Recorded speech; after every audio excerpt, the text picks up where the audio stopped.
अहिले नेपाल राष्ट्र बैंकको गभर्नरको कुरा एकदमै चर्चामा छ र यो किन छ होला। 17 खर्बको वार्षिक बजेट हुन्छ हाम्रो, अर्कोतिर 68.5 खर्बभन्दा बढी रकम नेपाल राष्ट्र बैंकको मातहतमा छ। अब त्यसमा 1.5% को मात्रै तलमाथि गर्ने हो भने खर्बौं रुपियाँ अनियमितता गर्न मिल्छ। अर्कोतिर 17 खर्बको बजेटमा तलब भत्ता काटेर कति पैसा बच्छ र अब त्यसको 1.5-2% खाने हो भने कति हुन्छ। त्यही भएर गभर्नरको कुरा नमिलेको हो।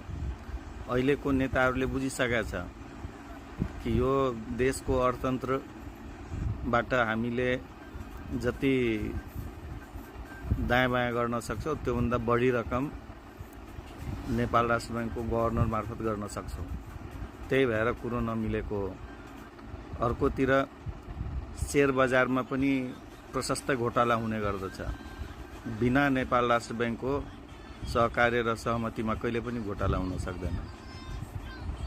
त्यही भएर शेयर मार्केट घोटालादेखि लिएर अन्य सबै आर्थिक गतिविधि लगायत तपाईको विदेशी मुद्रा घोटाला, अहिले जुन 40 खर्बभन्दा माथि आउनुपर्ने वर्षको रेमिटान्स जुन अहिले 14-15 खर्ब आइरहेछ, त्यो घोटाला पनि नेपाल राष्ट्र बैंककै मार्फतबाट गर्न सकिन्छ।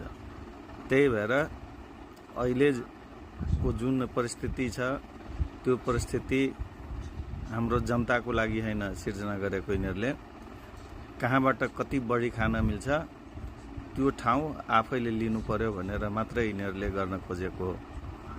धन्यवाद।